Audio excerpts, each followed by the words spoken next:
안녕하십니까. 세부 14번째 시간입니다. 이번 시간에는 X 파라메타에서 XB, XS, XW에 대해서 알아보겠습니다. 그 첫 번째 시간입니다. 먼저 물체인식 체계와 X 파라메타에 대해서 종합적으로 한번 다시 살펴보겠습니다. X 파라메타는 물체인식 과정에서의 각 단계들의 속성과 값들을 기술하는 방법이다 이렇게 되어 있죠. 그래서 우리가 태어나서 물체를 볼 때 이렇게 여러 가지 각도에서 물체를 볼 수가 있는데요. 이런 다각도로 경험한 물체는 생후 1, 2개월까지는 그냥 단지 그림일 뿐이죠. 근데 나중에 그걸 종합을 해서 이제 메쉬를 형성을 하게 되고요. 그런 다음에 이제 그 음영 패턴들을 종합을 해서 클래스를 생성하게 됩니다.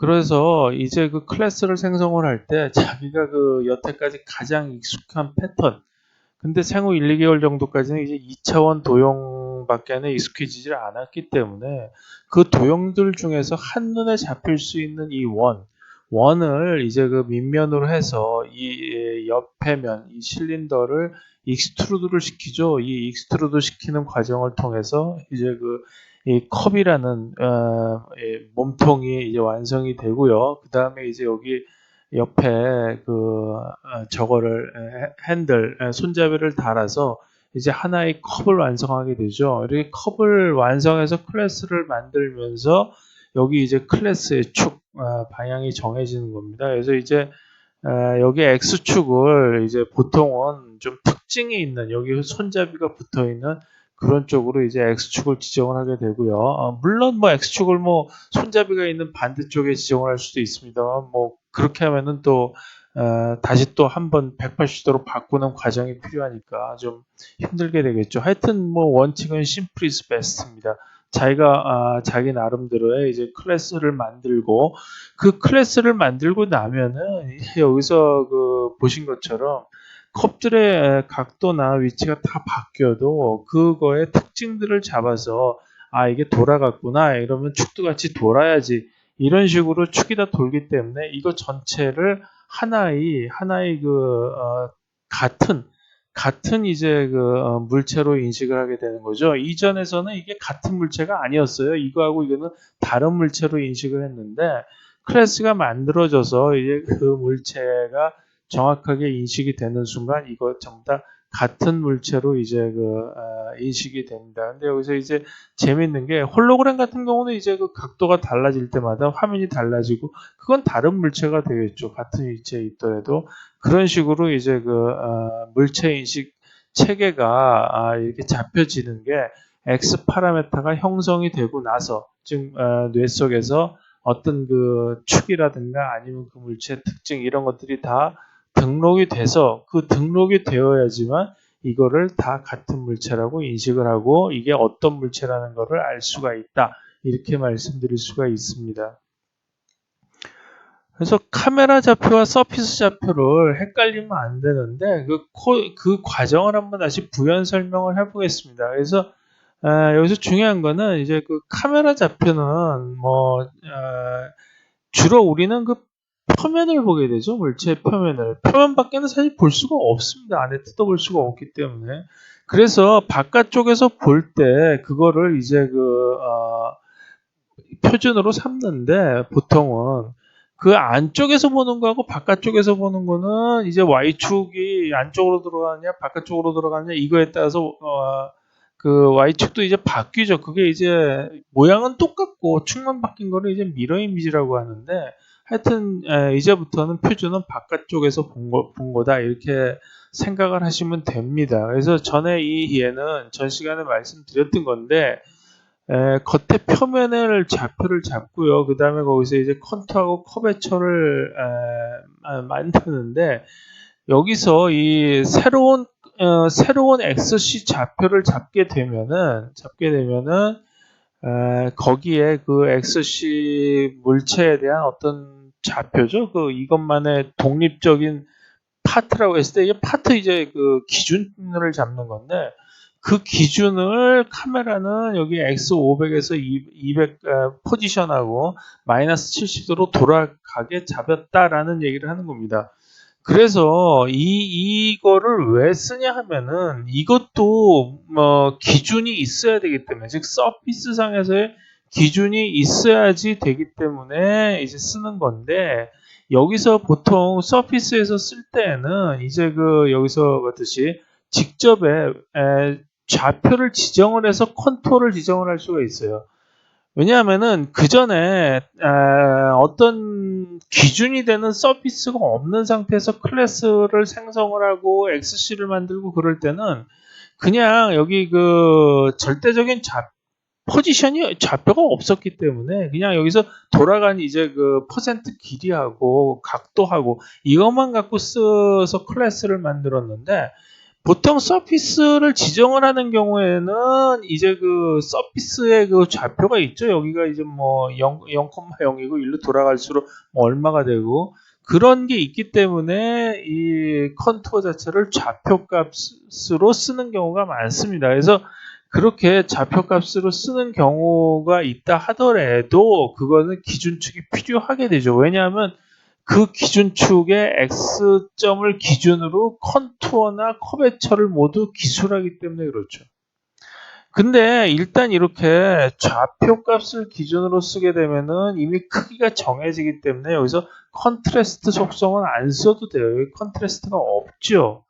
근데 만약 이거를 클래스로 잡게 되면은 여기 이제 컨트래스트 비교적인 크기가 들어가야 되니까 컨트래스트 속성을 쓰게 돼야 되는데, 다시 한번 말씀드리지만 서피스 좌표를 쓰는 경우에는 보통은 그냥 직접적인 좌표의 를 쓰고 컨트래스트 속성은 안 쓰게 되는 그런 식으로 이제 기술을 하게 된다, 이렇게 말씀을 드릴 수가 있습니다. 이것도 마찬가지인데, 하여튼 여기서 보시면은 이거는 이제 서피스에서의 어떤 XC 같은 경우는 서피스를 기준으로 좌표를 잡지만 그걸 다시 3차원 쪽으로 갖고 와서 그거를 위치시킬 때는 여기선 다시 카메라 좌표로 잡았죠. 그래서 이제 여러 가지 좌표를 이렇게 돌아가면서 썼습니다. 그거에 대한 차이를 이제 확실하게 알아두시면 좋을 것 같아요. 근데 이 서피스 좌표는 여기서 써있듯이 로컬 축에 소속된 것이기 때문에 이 서피스 좌표 자체를 어떤 이 3차원 공간에 붙일 수는 없어요. 그게 원래 처음에 시작한 로컬 좌표의 기준이 카메라 좌표였기 때문에 서피스 좌표를 쓸 때는 다시 카메라 좌표로 돌아가서 3차원 공간에 위치시키게 됩니다. 그래서 이제 변환이 일어나게 되기 때문에 어느 쪽에다가 써도 되는데 하여튼 편리한 쪽으로 쓰시면 된다, 이렇게 말씀드릴 수가 있겠습니다. 그리고 이제 지금 카메라 좌표하고 서피스 좌표를 살펴봤는데 플레인 좌표도 있었죠. 그 XD는 제로로 만들면 물체의 단면을 얻을 수 있다고 말씀을 드렸죠. 그래서 이 플레인 좌표가 3개가 나왔었는데, 전에 말씀드렸듯이 이 플레인 좌표는 그냥 이 디바이드 하는 용도로 주로 쓰이기 때문에 이거가 축이 이렇게 돌아가는, 좀 헷갈리죠. 이게 시프트가 되기 때문에 이 축을 써서 이거 자체를 하나의 또 파트로 쓰고 이거를 이 기준축을 이렇게 잡는 경우는 별로 없을 것이다, 이렇게 말씀을 드렸습니다. 그래서 보통은 이 평면을 쓸 때는 어떤 XY 좌표, XY 이 플레인을 씁니다. 그래서 여기 이제 큐브 좌표 같은 거를 볼 때는 여기 요만큼이 이제 XY 플레인이죠. 그래서 이거를 2차원 평면을 할 때는 XY 플레인 이거 그다음에 여기서 이거는 이제 ZX 플레인, 그다음에 여기는 이거는 YZ 플레인, 이런 식으로 플레인을 잘라서 거기에서의 좌표 값으로 씁니다. 그래서 이제 보통 YZ 플레인을 쓴다 그럴 때는 그 평면에서는 이 좌표를 2,3처럼 쓰면 그거는 Y값, Z값을 의미한다라고 이제 볼 수가 있습니다. 그 전까지 항상 이거는 X좌표, Y좌표였죠. 근데 이제 플레인이 바뀌면 2,3이라고 해도 이건 Y값, Z값이 되고, 예를 들어서 ZX 평면을 쓴다 그러면 이거는 Z값, X값 이렇게 생각을 하셔야 됩니다. 물론 원통 좌표도 XY 이 3개의 플랜을 이렇게 자를 수가 있고요. 그 다음에 이제 구좌표에서도 이렇게 자를 수가 있습니다. 그 다음으로 이제 우리가 픽스를 해야 될 건 뭐냐 하면은 여기 써 있죠. 파트 조립은 로컬 축 큐브 원통 구상에서 한다. 여태까지는 기존의 물체는 그냥 파트들의 어떤 세트, 즉 집합으로 이렇게 썼습니다. 근데 앞으로는 물체는 항상 앞에서 그 로컬 축을 정해주고, 그러니까 로컬 축은 큐브하고 원통 구 셋 중에 하나죠. 그 로컬 축에 이제 파트들을 붙이는 식으로 그렇게 통일을 하도록 하겠습니다. 이제부터는 전체적인 그 물체의 그 모양을 보면서 그거에 이제 변형을 생각을 해야 되기 때문에 덩달아서 같이 이런 식으로 물체는 항상 이제 로컬 축을 먼저 잡는다. 빈 공간이죠, 빈 공간. 이런 식으로 이제 통일을 하는 게 좋을 것 같습니다. 그래서 이거는 이제 로컬 좌표는 여기서 보면 일종의 컨테이너, 즉 이제 파트들을 담는 바구니 같은 역할을 하는 건데요. 이제 그거를 바구니의 모양을 우리가 처음에 큐브 바구니냐, 원통 바구니냐, 구 바구니냐 이런 걸로 하나를 정해준다는 의미입니다. 이거를 일단 정하면 그 물체의 대체적인 윤곽이 나타나는 거기 때문에 이것만으로도 해서 모든 물체들을 세 종류로 구분을 할 수가 있겠죠. 그래서 그 바구니를 베이스로 해가지고 어떤 여태까지 다뤘던 이제 평면 좌표죠. 카메라 좌표하고 플레인 좌표, 그 다음에 서피스 좌표의 세 가지를 구해서 거기서 이제 어떤 이 선이나 면을 표시하는 이제 C8R을 구하고요. 그 C8R을 기준으로, 즉 2차원의 C8R을 기준으로 해서 3차원을 익스트루드 시키면서 그거를 이제 공간 좌표, 즉 로컬 축으로 옮겨올 수 있는 그런 식으로 이제 앞으로 매니플레이션을 해나가기로 하겠습니다. 그래서 어떤 이러한 평면이 됐건 아니면 이런 3차원 물체가 됐건 상관없이 전부 바구니에 넣는 걸로 그런 식으로 하겠습니다. 이전에 했던 얘들을 다시 살펴보면 이건 그냥 면이죠. 면인데 지금 이렇게 앞에서 보이는 것처럼 적어놨는데 이 면은 이제 ZX 플레인이죠. 이거가 뉘어놓으면은 이제 또 찌그러들기 때문에 그냥 이렇게 표시를 한 겁니다. 이게 XY 평면에 있다고 그냥 생각을 하겠습니다. 그럴 때 이 물체를 어떻게 정리하면 일단 바구니를 적어야 되겠죠. 이전에는 이게 없었어요. 클래스 100을 먼저 적고 이 뒤에 나오는 그 물체들을 전부 100이라는 기준축에 맞췄었죠. 근데 이제는 카메라 즉 좌표값을 로컬 좌표값을 적어주는데 이거를 이제 큐브 1x, y 기존에 맞춰놓으면은 이거를 이제 카메라 좌표를 쓴 거였는데 정확히 바구니를 쓰려고 그러면 이거를 이제 뒤에서 설명이 안 나와서 그냥 일단은 이렇게 썼는데 여기다가 로컬이라고 쓰는 걸로 이제 하도록 하겠습니다. 그래서 로컬은 큐브 1이다. 그 큐브 1에서의 이제 2차원 좌표는 XY다. 이런 식으로 표시하는 걸로 이런 식으로 하게 되겠습니다. 이제 뒤에서 설명이 나오는데요. 그리고 여기서 이거는 구를 저걸로 넣은 거죠. 바구니로 넣은 거고, 이거는 원통을 바구니로 넣은 거에서 그 원통에다가 이런 거를 잡는. 이게 원통 구조기 때문에 원통에다가 넣는 게 뭐 잘 들어가겠죠. 이거는 구로 넣는 게 맞는 거고, 이제 박스 같은 거는 아무래도 이제 큐브 좌표에 넣는 게 당연히 맞겠죠. 그래서 엑스파라는 이제 좌표 시스템이라고 볼 수가 있어요. 그러니까 좌표 시스템이 그만큼 중요한 건데 이전 강의에서 이제 아래와 같이 코딩한 거를 기억하실지는 모르겠지만 이렇게 코딩을 했습니다. 즉 이 화면을 보고 여기 나오는 모든 물체와 모든 배경들의 어떤 엘리먼트 즉 아이템들을 다 이렇게 표시를 한 겁니다. 언제 어디서 뭐 사람 맨 100이 있고 워먼 뭐 100일이 있고 바이시클이 있고 뭐 이제 다 이런 식으로 이제 코딩이 되겠죠. 이거를 이 각각에 있는 아이템들은 전부 다시 또 엑스파라로 해서 이 물체는 어떻고 뭐 포지션은 어떻고 오리엔테이션 어떻고 이런 게 이제 기록이 될 겁니다. 그래서 전부 이거는 이 물체에 속한 파트들을 전부 이런 식으로 이제 기록을 했는데 앞으로는 이 앞에 전부 이제 로컬 축이 이제 들어가는 걸로 옛날에는 다 파트들만 이렇게 다 썼던 거죠. 다시 한번 이제 상기시켜 드리기 위해서 이거를 썼습니다. 이런 식으로 이제는 모든 물체의 기본에는 앞에 로컬 축이 들어가는 걸로 그런 식으로 이제 쓰는 걸로 하겠습니다. 그래서 그거는 큐브 원통 구 중에 하나를 선택을 하고요. 그래서 그 로컬 축 안에서의 좌표는 이제 이게 카메라 플레인 서피스 이거가 이제 속하게 되는 건데 아까는 이제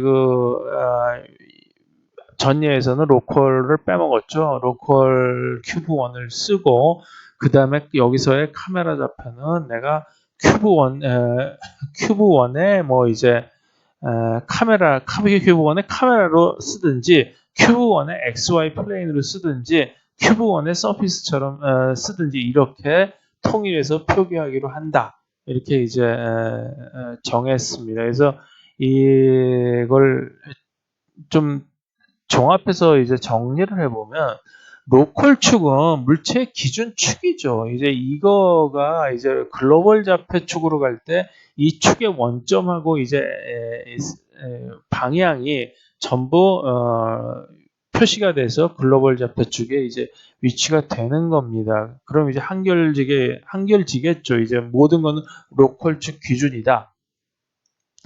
그래서 로컬 축은 이제 크기, 위치, 회전을 결정을 하고요. 큐브 원통 구 중에 하나를 선택을 합니다. 그 중에 이제 로컬 중에 있는 좌표가 3개가 있습니다. 어떤 걸 이제 선택을 해도 다 마찬가지로 변환이 되는데요. 카메라 좌표라는 거는 로컬 축이 기본이 되는 평면이고 익스트루드의 베이스죠.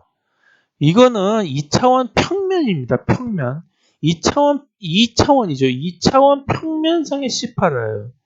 플레인 좌표라는 거는 여기서 빨갛게 보시면 3차원 평면이에요. 그러니까 이 공간상에 존재하는 평면의 C8예요. 서피스 좌표는 뭐냐면 그냥 3차원 면입니다. 이게 3차원상에 존재하는 평면도 될 수 있고 곡면도 될 수 있고 그거의 C8아. 이렇게 3개의 차이가 있는 겁니다.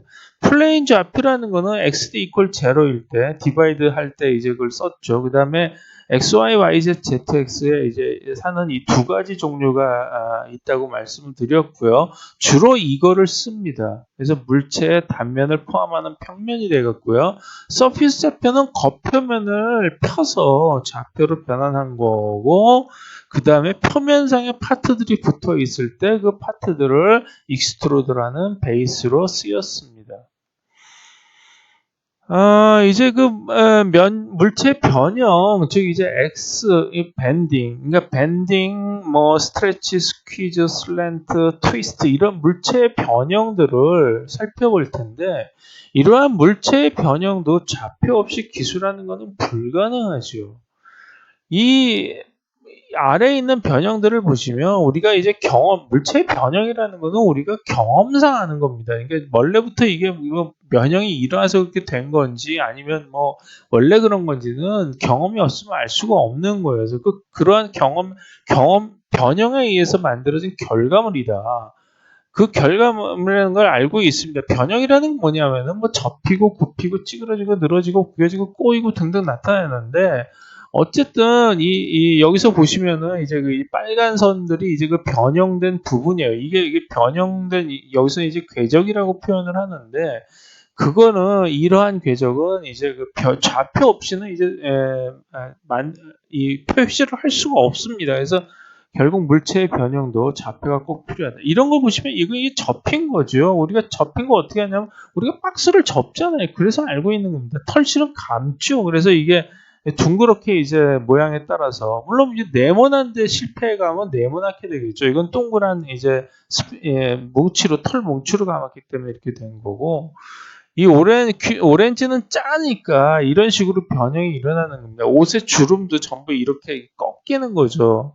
꽈배기는 이렇게 트위스트로 꼬는 거고 여기서 꺾이고 파도 같은 경우는 이렇게 밴딩 즉 굽힘이 일어납니다. 이건 스트레칭 경우인데 당기면은 겉에 있는 외곽선이 이렇게 바뀌죠. 종이는 구겨진 건데 뭐 직선으로 각으로 구겨지기도 하고 둥글게 구겨지기도 합니다. 이거는 원이죠. 원으로 이제 변형이 일어나는 거예요.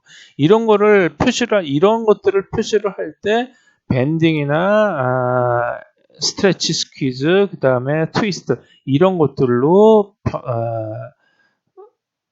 디스크라이브를 한다는 겁니다. 이게 원래 모습들이 아니죠. 원래 모습을 들이 아니고 이런 것들은 익스트루드로 생성하는 것도 거의 뭐 힘듭니다. 그래서 익스트루드로 생성을 시킨 다음에 오렌지 같은 거는 이렇게 쫙 양쪽으로 눌러주는 이 작업을 통해서 이런 모양을 만들게 된다는 것이죠. 그래서 변형의 세 가지 종류와 기술 방법을 보겠습니다. 이제 변형은 물리적 특성에 따라서 세 가지로 나눌 수 있는데 이 방법의 이 세 가지를 만드는 것은 저작 도구에서도 별로 그렇게 특별하게 다르지 않습니다. 쓰는 방법도 한 가지고요. 우리는 여태까지 뭐 마야 같은 거를 쓸 때 그냥 전부 그냥 이런 식으로 아무 구분 없이 그냥 썼습니다. 이제 그 시멘틱으로 넘어오다 보니까 그거를 구분을 하는 거고 이렇게 구분한 이유가 여기 써 있듯이 우리 인식체계, 뇌에서 보는 우리 인식체계는 이 변형들의 의미를 분명히 다 감지를 하고 있기 때문에 이렇게 세 가지로 나눈 겁니다. 첫 번째가 뭐냐면 밴딩이죠. 이거는 이렇게 구겨질 때 표면적인 변화가 없어요. 그리고 표면적인 변화가 없기 때문에 이 사각형 바둑판처럼 된 메쉬의 이 메쉬 간격의 변화가 없습니다. 단지 이렇게 안쪽으로 굽혀 들어갔다는 것이고 여기 안에가 굽혀 들어가면은 이게 늘어나질 않기 때문에 양쪽에 있는 것들이 다 딸려옵니다. 그래서 여기서는 메쉬들이 이렇게 굽어지게 되죠. 그게 밴딩의 이제 특징이고요. 스퀴즈 스트레치는 뭐냐면은 똑같이 굽어지는 거는 똑같은데 이거는 뭐냐면은 늘어나는 거예요.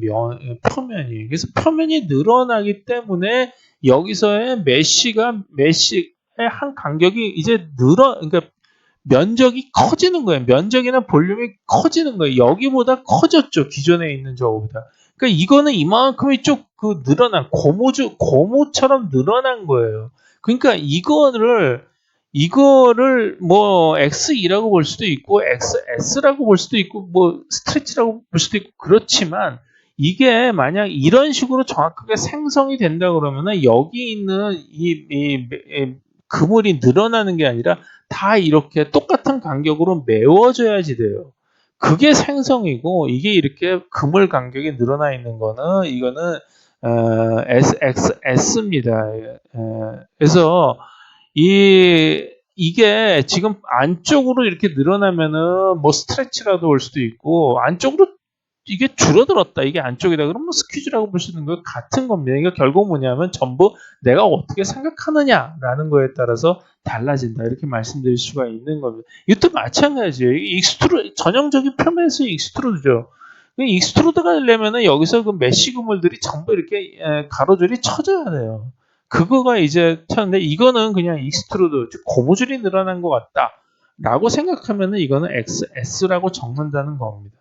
트위스트는 이거는 이렇게 꽈배기처럼 꽈지는 건데 여기서 이제 비틀림이 일어나죠. 그래서 이제 길이 방향으로는 스트레치가 일어나고 이쪽에 단면 방향으로는 이 스퀴즈가 일어나는 게 그 물리적 힘이 가해지는 게 다릅니다. 물론 그것 때문에 겉에 드러나는 모양도 달라지겠죠. 그래서 이 세 가지로 이런 식으로 대표적인 변형이죠. 이 세 가지 변형만 갖고 있으면 모든 변형을 다 만들 수가 있어요. 그래서 이거를 세 개로 잡은 겁니다. 그래서 밴딩의 예를 한번 보죠. 그래서 밴딩은 크게 나눠서 이제 휘는 경우 이렇게 휘는 거죠. 이렇게 이것도 사실은 이제 휘는 거예요. 이게 고무인데 이게 고무는 이게 스트레치 아니냐 이렇게 생각하실 수도 있겠지만 안으로 들어가면 스퀴즈가 될 수 있게 이건 스퀴즈가 아니에요. 왜냐하면은 어떤 표면은 늘어나는 게 없잖아요. 그냥 이게 굽어지는 것뿐이지. 그래서 이건 밴딩입니다. 그리고 이것도 밴딩이고요. 이 그물도 마찬가지예요. 보면 이게 이 그물하고 그물 사이가 나이론 끈으로 되어 있는데 이 나이론 끈이 이렇게 모양이 바뀐다고 해가지고 쭉 굽어진다고 해가지고 이 나이론 끈이 늘어나는 게 아니죠. 그래서 이건 스트레치가 아니에요. 이건 밴딩이죠. 이것도 밴딩이고 이 깡통의 표면적이 늘어나질 않죠. 그래서 밴딩입니다. 이것도 실이 계속 꼬여가는 거죠. 그 꼬이는 만큼 그게 계속 이제 굽어져서 휘어져서 그 밴딩이고 이건 접히는 경우죠. 수건인데 이것도 역시 표면이 늘어나는 거 아니에요. 이거 밴딩이죠. 이것도 카메라를 이 감자를 전에 말씀드린 것처럼 칼을 넣어서 이렇게 디바이드를 하면은 여기 껍질이 여기 감자에 착 붙어 있는 상태로 나와요. 근데 여기는 이렇게 올라가 있죠, 위로. 올라가 있어 쭉 이제 이쪽으로 굽었죠. 그래서 이거는 두 단계로 이루어져야지 돼요. 하나는 디바이드 작업을 먼저 한 다음에 껍질을 위로 드러내는 밴딩 작업을 해서 이런 모양을 만들어내야 됩니다. 그래서 껍질을 위로 올리는 작업은 밴딩 작업이다. 이렇게 알아두시면 되겠습니다. 그 다음에 스퀴즈, 스트레치, 슬랜트 같은 경우를 보시면은 스퀴즈 스트레치는 물체의 부피 면적이 늘어나는 경우이고, 그러니까 이건 주는 경우 이건 늘어나는 경우죠. 슬랜트는 이제 기우는 경우인데, 이거는 여기서 유니폼을 잡아당기면 사실은 여기서 두 가지가 일어납니다. 이게 목감이 쭉 늘어나는 게 이제 그 스트레치고, 스트레치가 일어나면서 여기서 이제 그 주름이 생기죠. 이 주름은 밴딩입니다. 그래서 일단 스트레치를만 시킨 다음에 그 다음에 밴딩 작업을 해줘야지 돼요. 이건 시계가 이렇게 늘어난 거죠. 여기서부터 여기까지 이게 쭉 늘어나는데 이 구간에서 이제 스트레치가 일어난 거. 왜냐하면 표면적이 늘어났죠. 이건 볼륨이 줄어드는 거예요. 그래서 이거는 스퀴즈고 이거는 늘어난 거죠. 그래서 스트레치입니다. 이것도 늘어난 거죠. 이것도 스트레치고 그 다음에 이거가 슬랜트예요. 그러니까 지진이 나서 물건이 건물이 이제 싹 가라앉은 건데 슬랜트는 조심해야 되는 게 피사의 사탑처럼 옆으로 건물이나 어떤 탑이 옆으로 이런 식으로 그 그대로 기우는 거는 그거는 슬랜트가 아니에요. 그거는 오리엔테이션으로 잡아줘야 되는 거죠. 전에 말씀드렸듯이 슬랜트는 뭐냐 하면은 옆으로 이렇게 삐딱하게 이렇게 쭉 이렇게 옆으로 쫙 기우는 거예요. 이렇게 제가 이렇게 여기 모양을 냈듯이 이런 식으로 되는 게 슬랜트입니다. 물론 이것도 전에 익스트루드에서 말씀드렸지만 밑면을 이거를 잡고 윗면을 이거를 그러니까 이렇게 어긋나게 잡아서 이걸 쭉 익스트루드 시키면 이 모양을 만들 수가 있어요. 그러니까 원래 이 모양이 이렇다라고 생각하면 X2를 쓰시면 되고 이게 이렇게 그 지진이 나서 뭐 이게 변형이 됐구나라고 생각하실 때는 XS를 쓰시면 되는 거예요. 슬랜트인 경우에. 이것도 고무장갑도 마찬가지 스트레치고 이거는 스펀지가 늘려지는 거니까 스퀴즈에 해당되는 예입니다. 트위스트의 예들을 보죠. 트위스트는 이제 궤적의 형태가 이제 용술천처럼 되는데 뭐 워낙 많이 쓰이죠. 병막의 뚜껑에서도 쓰이고 뭐 나사에도 쓰이고 이제 뭐 빨래 짜는 데도 쓰이고 이게 뭐 전부 다 이제 트위스트 모양이 되는 게 너무 많습니다. 그래서 그리고 이거는 왼 나사와 오른 나사로 이제 구분이 됩니다. 하다못해 건물도 이렇게 트위스트가 되는 경우가 있고요. 여기 소용돌이 같은 경우도 트위스트로 모델링을 해야죠. 빨래 짜는 거, 나선형 계단, 이 머리를 꼬는 것도 이것도 사실은 이렇게 서로가 왔다 갔다 지그재그로 왔다 갔다 하는 것처럼 보이지만 그 지그재그라는 게 3차, 그러니까 2차원일 때는 지그재그지만 3차원으로 늘어나게 되면 트위스트가 되는 거예요. 드릴 날도 전부 다 트위스트고요. 그 다음에 캔디를 싸는 여기서 이렇게 쭉 돌려서 이렇게 쭉 막죠. 이것도 트위스트입니다. 등나무 같은 경우도 트위스트로 이제 모델링을 해야지 됩니다. 근데 이거 XB, SS, XW가 겹쳐서 발생되는 것들이 있어요. 그러니까 그런 경우는 두 개 이상이 동시에 이제 겹쳐서 생기는 건데 이런 경우를 보시면은 그물 자체는 그물을 짜는 데 있어서는 이게 이렇게 여기서 왔다 갔다 하면 싸지기 때문에 이거는 밴딩으로 그물을 짭니다. 그래서 그물을 짜고 나면은 이게 이제 평면에 쫙 밑바닥에 넣으면 평평하게 깔리게 되는데 이게 이런 식으로 물결처럼 이런 식으로 굽어지죠. 이 물결처럼 굽어지는 거는 이제는 이거는 저게 되는 거예요. 밴딩이 되는 거예요.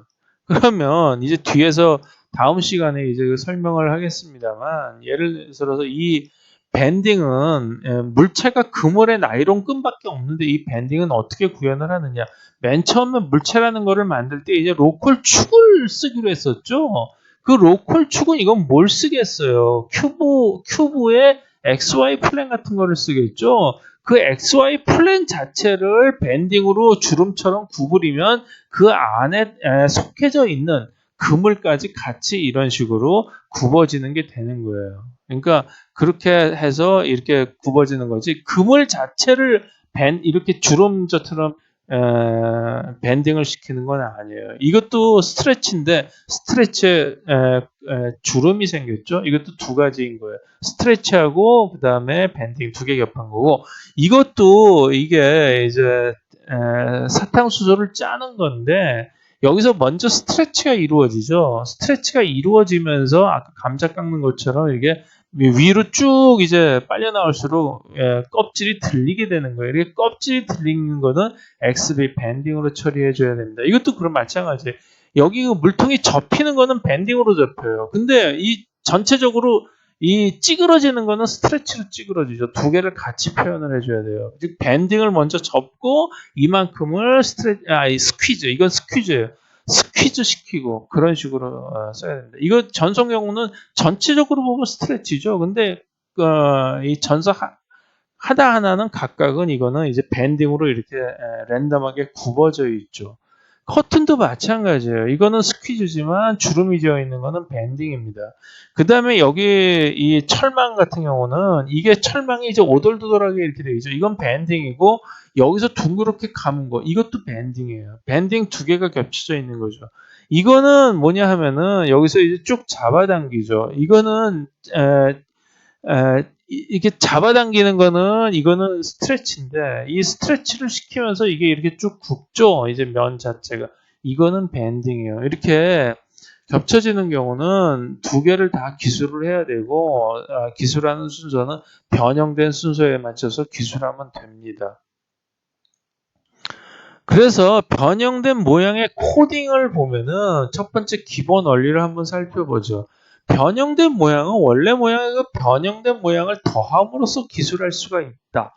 즉 원래 모양에다가 이제 변형을 더하는데 이게 연속적인 어떤 아까도 이제 밴딩이 두 개가 겹치거나 그 다음에 이제 뭐 스트레치하고 뭐 밴딩이 겹치거나 이런 식으로 되면 두 개가 연속적으로 이제 또는 세 가지가 변형에 일어날 수가 있는데 그런 경우에는 그 변형의 종류별로 그거를 기술을 하고 어떤 변형은 그 앞에 있었던 변형의 모양 그게 바로 앞에 원래 모양으로 놓으면 되는 겁니다. 여기서 설명을 보시면 맨 처음에 이제 팔을 하나를 만들죠. 이게 익스트루드로 만들건 뭐 집합으로 만들건 이제 쭉 펴진 팔을 하나를 만들고 그 다음에 소매죠. 소매를 팔이 만들고 그 다음에 이거를 이렇게 굽힙니다. 밴딩으로 굽히고 다시 여기서 안에 이제 주름을 넣게 되는 거죠. 이 주름도 밴딩으로 만들어내는데 하여튼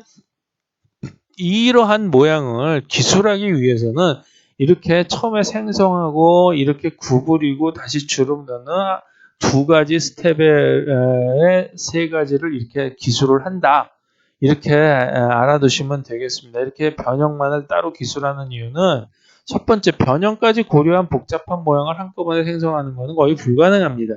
그 다음에 변형만을 따로 기술하는 것이 그렇게 생긴 이유를 명확하게 나타낼 수가 있고요. 그 다음에 변형을 따로따로 이제 나눠서 기술하는 거는 바로 전 상태로 돌릴 수 있고, 그 다음에 그 변형된 부분만을 이제 나중에 재차, 순차적으로 변형시키는데 편리해서 그렇습니다. 그래서 그 다음에 기존의 저작 도구들, 마야, 블렌더 이런 데에서는 이런 식으로 변형을 시키는데, 여기도 마찬가지 이렇게 이런 순서를 따르죠. 근데 여기 전에도 말씀드렸지만 어떤 그 시멘틱으로 저희가 파트별로 만든 거는 메쉬 구조로 변환을 해서 변환을 한 다음에 다시 시멘틱을 처리를 해주는 식으로 해야 된다. 이렇게 말씀을 드릴 수가 있습니다. 변형된 모양의 코딩 두 번째는 궤적입니다. 이제 궤적이라는 거를 이제 설명을 드릴 텐데, 여기서 계속 아까도 말씀드렸지만 이 BSW의 코딩 방법은 익스트루드 황정원과 거의 뭐 대동소이합니다. 그러니까 이렇게 원래대로 모양이 이렇다라고 생각하시면 X2를 쓰시면 되는 거고, 이건 변형이 이루어졌구나 그러면은 XBSW를 쓰시면 되는 겁니다. 그러니까 XBSW를 쓰시면은 이전에는 상관없이 어떤 before and after를 가리키는 거예요. 왜냐하면은 이 BSW는 항상 before가 있어야지 돼요. 즉 원래 모양이 있어야지 돼요. 그렇기 때문에 원래 모양에다가 이거를 가해주면은 before and after가 생긴다. 근데 이거는 변형이 생기는 데 있어서 우리가 어떤 이 기준을, 즉 어떤 그 구분을 따라서 의해서 이제 이게 변형이 생겼다, 이걸 나타내는 거가 이제 궤적인데, 이 궤적이라는 건 뭐냐면 3차원 선이에요. 그러니까 이 3차원 선을 따라서 이제 그 변형이 이루어졌다, 이걸 나타내는 건데, 이 3차원 선은 어떻게 나타내냐면 3차원의 선이라는 거는 그 먼저 이제 평면을 잡는다고 그랬죠. 뭐 카메라를 잡든지 플레인을 잡든지 서피스를 잡든지 이 세 개 중에 하나를 잡아서 그 평면상에서의 이제 C8R로 나타날 하고요. 이 X2라고 대동소이하라고 하고 말씀드렸지만 여기 X2에서도 이 X2를 속성을 보시면은 전에 Z%하고 실루엣이라고 말씀을 드렸었죠. 이 Z는 Z%까지 느린 XZ 평면을 가리키기 때문에 결국은 뭐 이거하고 똑같습니다. 그 형식은 평면을 쓰고 그 다음에 이제 실루엣은 여기 XZ 평면에서의 C8R로 코딩을 했었죠. 같은 식으로 변형을 나타낼 때도 XC를 이용을 합니다. 이 XC라는 거는 익스트루에서도 마찬가지로 어디서부터 어디까지 익스트루를 시킨다 이거였는데, 여기서는 XC가 뭐냐, 어디서부터 어디까지 BSW를 시킨다 이런 의미로 적는 겁니다. 그래서 from to를 여기다가 이제 적고요. 그래서 이제 그 차이는 뭐냐 하면은 익스트루드인 경우에서는 이게 궤적이 아니라 실루엣이었죠. 실루엣은 뭐냐면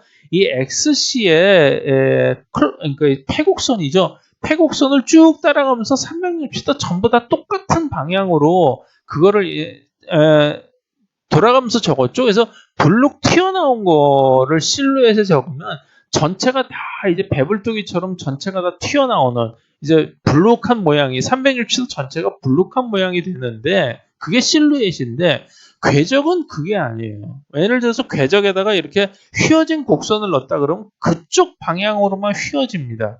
밴딩이기 때문에. 그러니까 궤적하고 실루엣의 차이는 뭐냐 하면은 이거는 실루엣은 360도 돌아가면서 똑같은 패턴을 적용을 시키는 거고, 궤적은 그 선 방향으로만 따라가는 거가 궤적이죠. 그래서 그 BSW인 경우는 그걸 궤적으로 해석을 한다. 이런 의미입니다. 그래서 여기서 X는 실루엣이고 BSW는 궤적이다. 계속 말씀드리지만 이게 X인지 아니면 XBSW인지 분간이 굉장히 힘든 경우는 많아요. 그런 경우는 자기가 생각하는 방식에 따라서 어떤 것을 선택해도 우아합니다. 근데 자기가 선택해서 그거를 적었는데 처음에 X인 줄 알고 적었는데 나중에 봤더니 그게 스트레치구나 생각했으면 그냥 X2를 그냥 XS로만 바꾸면 돼요. 그러니까 그게 제가 계속 경험상 그렇게 된다는 거를 말씀드린 이유가 계속 그렇습니다.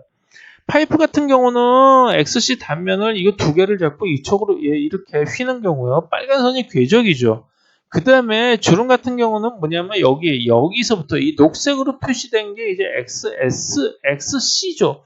여기서부터 여기까지 선으로 표시된 이 선에 있는 면을, 여기 표면적을, 여기 이 빨갛게 되어 있는 거는 이쪽에 면에 이제 그 서피스의 노멀 방향입니다. 이제 제톡축 방향으로 휘는 거예요. 위쪽으로 휘는 거죠. 즉 전에 얘기했듯이 우주선 로켓 쏘는 방향으로 이제 휘는 거예요. 그래서 위쪽으로 이렇게 휘면서 이제 이런 주름이 형성된 거죠. 이렇게 위쪽으로 불룩하게 올라왔기 때문에 여기가 양음의 패턴이 이렇게 생긴 거고, 나중에 결국 인식이라는 거를 물체 인식을 할 때 음양 패턴을 세그멘테이션 해낸다고 그랬죠. 이러한 패턴을 세그멘테이션해서 클래스하고 매칭을 해보면 이게 위쪽으로 휜 주름이구나 라는 것을 알 수 있기 때문에 이렇게 이제 코딩을 하면 되는 거예요. 여기서 이 사람 여기 같은 경우 보시면은 이게 눈 주위가 이렇게 손으로 쭉 눌리기 전에는 이거는 거의 이제 똑같은 하나의 모양으로 원래 이렇게 생긴 눈 주위가에 이제 이 모양은 원래 이렇게 생긴 거죠. 그래서 이제 X2로 표시를 하는 거고요. 입가는 씩 웃으면 여기가 이제 쏙 들어갑니다. 이게 스트레치가 생기죠. 그래서 이거는 똑같은 포맷이라고 하더라도 이거는 S로 표시를 합니다. 달팽이 이거 소라죠. 소라 같은 경우에는 여기 이제 뚫려는 있지만 어차피 여기 나와 있는 여기 그 바운더리 있는 게 이게 이제 XC고요. 여기서부터 요 끝까지 이렇게 똑같은 이제 그 XC로 쭉 뽑는데 궤적은 어떻게 되느냐 이렇게 되는 거죠. 이게 용수철 모양인데 점점 줄어드는 용수철입니다. 이 줄어드는 용수철은 어떻게 만드냐? 전에는 이제 실린더로 만들었죠. 이거는 이제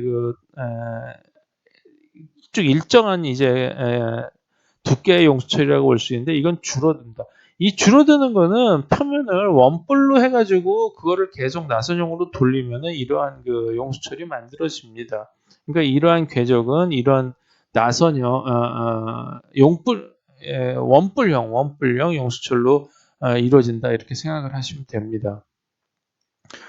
변형된 모양의 코딩 세 번째로는 컨투어의 자유도를 0.5만큼 늘리는 경우가 있습니다. 그래서 왜냐하면은 직물이나 매듭같이 아래 위가 서로 교차하는 거는 분명히 평면은 평면인데 위로 올라갔다 아래로 올라갔다 그러거든요. 그거를 3차원 자체로 표시하는 거는 거의 의미가 너무 복잡하고 말도 안 되기 때문에 그거를 어떤 식으로 이게 짜여져 있느냐 그걸 나타내기 위해서 0.5 뎁스라는 거를 이제 도입을 했습니다. 0.5 뎁스는 뭐냐면은 컨투어 값 옛날에 컨투어 값은 전부 이거는 퍼센트이기 때문에 길이기 때문에 전부 플러스 값만 가졌었고 부호를 안 썼었죠. 그러니까 앞에 그냥 비워놨어요. 근데 그거를 앞에다가 플러스 마이너스를 붙이는 겁니다. 이제 X 파라미터의 특징인 플러스 마이너스를 이제 응용을 하는 단계가 여기서도 나오는 건데, 여기서 이제 한 말씀을 드리면은, 이제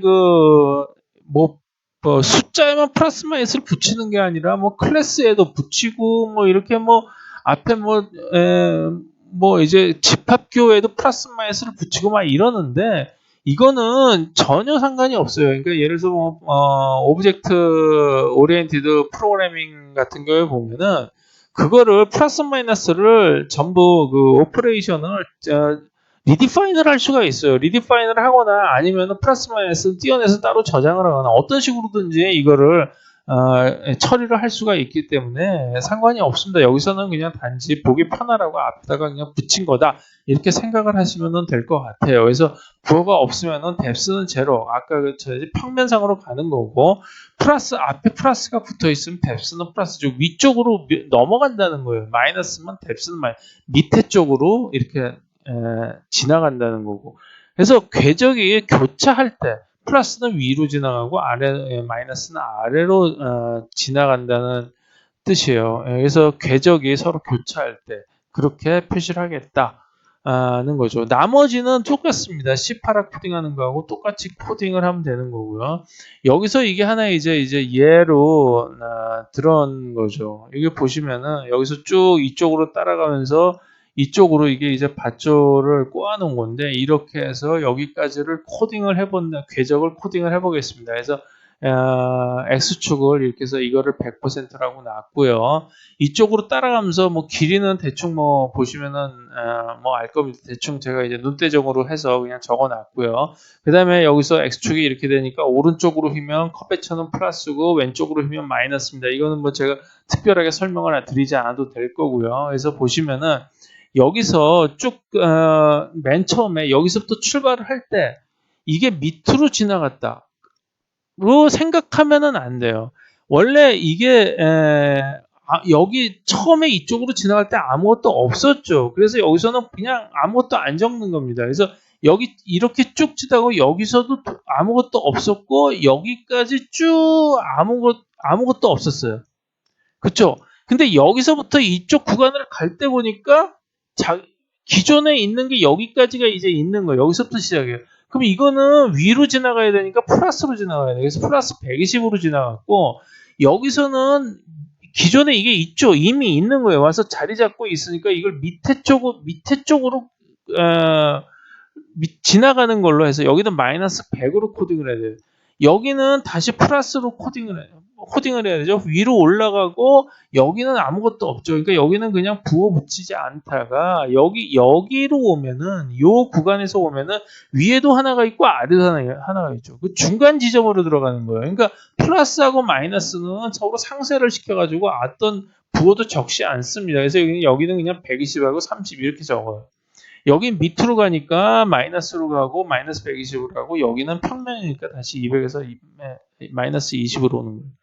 그러면 아까 여기서도 설명했듯이 네 가닥이 겹치면은 어떻게 되느냐? 이건 세 가닥이 겹쳤으니까 중간을 뚫고 들어가서 아무것도 안 적었었는데 네 개가 겹치는 건 어떻게 하냐? 그건 뭐 이 0.5 뎁스 가지고는 표현할 수가 없어요. 그리고 우리 눈이 그렇게까지 뭐 정확하고 뭐 사실 그런 거를 따지고 그렇지는 않습니다. 사실 이것도 보면은 이거 계속 연습하기 전에는 이것도 어려워요. 사실은 보면은. 그래서 이런 세 가닥 이상이 동시에 이제 같은 점을 지나는 이런 거 보면 뭐 이런 경우 뭐 이런 경우인데 이런 경우는 이제 여기 뒤에서 설명하신 이제 자유도를 0.5만까지도 안 되고 그냥 여기서 이제 자유도를 플러스 1을 줘서 직접 3차원 코딩을 해야 돼요. 그래서 네 번째를 보면은 이런 거는 이제 자유도 2라는 거는 진짜 상하 좌우로 움직이는 건데 한 번에 기술하기가 너무 어렵습니다. 그래서 이런 경우는 이제 이 C8R을 하려고 그러면은 여기서 말씀드렸듯이 맨 처음에 로컬 축을 잡고 이 경우 실린더를 잡고 여기서 전부 이제 XD를 0으로 놔서 전부 이제 그 단면 평면들을 전부 다 이렇게 하나씩을 구한 다음에 여기서부터 이제 코딩을 보면은 여기서 이제 코딩을 해가지고 이제 이게 넘어가는 그 각각의 이제 단면들을 전부 이렇게 잡아줘야 돼요. 그 단면들 상에서 C8R을 구해가지고 이거를 이제 단면들을 전부 이렇게 연결을 쭉쭉쭉 연결을 해가면서 이제 구하다가 보면 이제 요게 단면하고 넘어갈 때는 이제 약간의 불연속이 생기면서 피스와이즈 리니어가 되긴 되는데 어쨌든 C8R을 구할 때처럼 이런 식으로 3차원으로 돌려야지 되는 거예요. 이게 굉장히 복잡합니다. 이게 그렇기 때문에 사실은 3차원 선으로 이렇게 막 꼬이기 시작을 하면은 그냥 우리는 뱀 같은 게 그냥 꽈리를 틀었다 이런 식으로 그냥 하고서는 말죠. 대충 뭐 그러면 옆에 있는 사람이 정확하게 뭐 어떻게 뚫었냐 그랬을 때 그거를 대답하는 사람은 없을 거예요. 대충 그냥 자기가 이렇게 막 3차원을 선을 랜덤하게 막 이렇게 그리죠. 이런 경우는 굉장히 특수한 경우지만 그냥 대충 알아서 그리면 돼요. 그러니까 그러면은 자기가 그리는 대로 그냥 대충 코딩을 해도 된다는 얘기예요. 그게 거의 뭐 그냥 복잡하다 그냥 이렇게 보이는 거죠.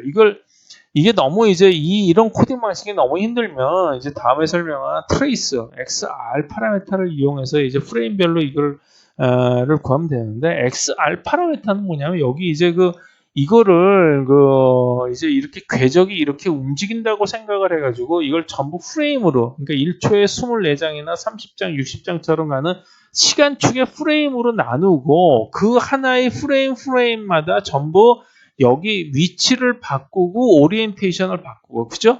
여기서 그러니까 여기선 이쪽으로 따지다 보면은 이제 위치가 계속 바뀌어 나가겠죠? 위치가 바뀌어 나가면서 이쪽으로 가면서는 위치도 바뀌면서 오리엔테이션도 바뀌어요. 여기서 오리엔테이션 바뀌죠. 이런 식으로 어떤 이 방향을 바꿔 나가는 식으로 코딩을 하는 게 오히려 더 편할지도 모른다. 이렇게 말씀을 드릴 수가 있습니다.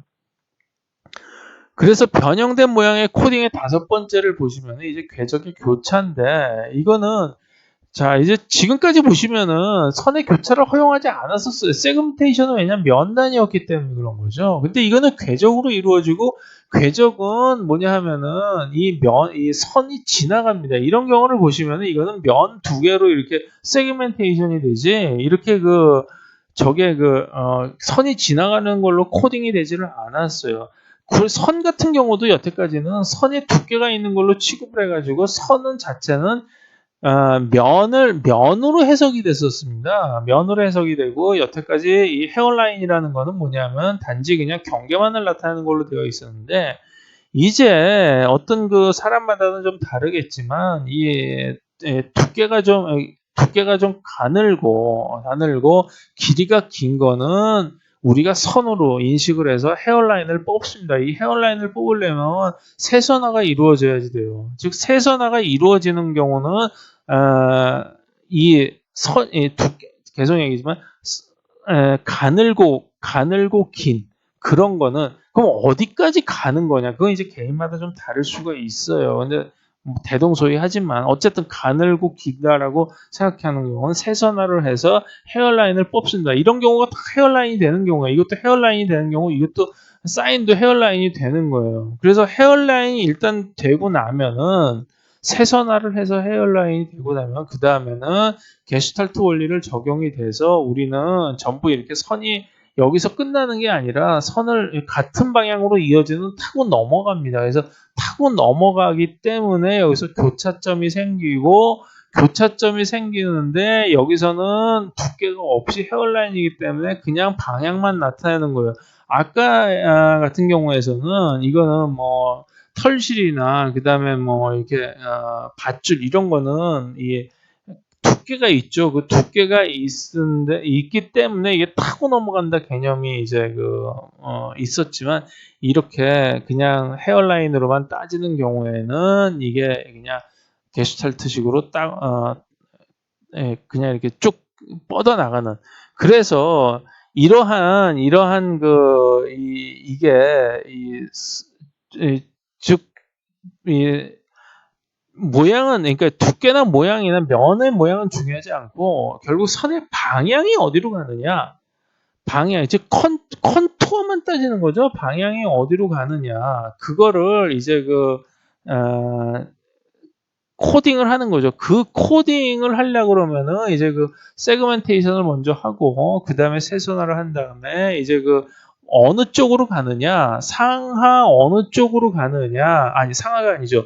여기서는 이제 편면되기 때문에 좌우죠. 좌우 어느 쪽으로 가느냐 하는 이 컨투어만 따지는 경우는 주로 이제 뭐 문자나 이제 그림에서도 이제 필적이나 이런 거를 할 때 이제 사용하는 경우가 많아요. 그래서 결국 거꾸로 따지면은 문자를 이해하려고 그러면 이제 이 세 가지 과정을 거쳐야지 되는 거죠. 근데 유아도 이 생후 4년까지는 이러한 과정이 없습니다. 그래서 이걸 알파벳을 문자로 보지 않고 그냥 그림으로 인식을 합니다. 그래서 그림을 인식을 하는데, 결국은 이거 뭐라고 말씀드릴 수가 있냐면, 생후 4년까지는 궤적 처리, 즉 이러한 처리를 할 수 있는 루틴이 두뇌에서 발달하지 않았기 때문에 이거를 단순한 전부 그림으로 본다. 이런 알파벳도 다 그림으로 보는 겁니다. 그러니까 이해가 안 되는 거예요. 근데 예를 들어서 생후 4년이 안 되는데 3살짜리 애한테 이러한 뭐 문자를 가리킨다. 한글을 가리키고 영어 알파벳을 가리킨다. 그럼 말도 안 되는 얘기죠. 애는 그냥 그게 그림인데. 그래서 정리를 해보겠습니다. 이 물체의 기본축은 로컬축이에요. 이 로컬축은 큐브 원통 구중의 하나로 선언을 해서 이제는 로컬축을 기준으로 해서 파트들을 그 안에 컨테이너에 담는 바구니로 생각을 한다라고 말씀드렸죠. 그래서 로컬축에서 좌표를 잡는 방법은 이 카메라 플레인 서피스에 세 가지가 있다고 말씀을 드렸고요. 그 다음에 물체는 앞에다가 항상 이제 로컬축을 쓰고 거기다가 이제 파트들을 연결을 하고요. 일종의 바구니 역할을 한다 이렇게 말씀드렸어요. 그래서 이것만 가지고도, 이 바구니 모양만 가지고도 물체를 세 종류로 구분을 할 수 있다 이렇게 말씀드렸고요. 그래서 변형은 뭐 이런 찌그러지고 늘어나고 뭐 말리고 꼬이고 이런 것들은 나타나는데 이런 것들은 원래 있던 뭐 원래 모양이 아니기 때문에 XBSW로 코딩을 한다. 그리고 이 XBSW라는 거는 크기, 위치, 회전 값들을 변형을 시켜줘야 되는데 그거를 변형하기 위해서는 궤적이 필요하고 이 궤적에 따라서 변형을 시키는 거예요. 그래서 이 궤적을 구하려면 먼저 세선화를 한 다음에 이제 게슈탈트 원리를 따라서 직진성을 줘야 됩니다. 그래서 다음 시간에는 이 XBSW의 실제적인 코딩 예를 한번 보이도록 하겠습니다. 지금까지 경청해 주셔서 감사합니다.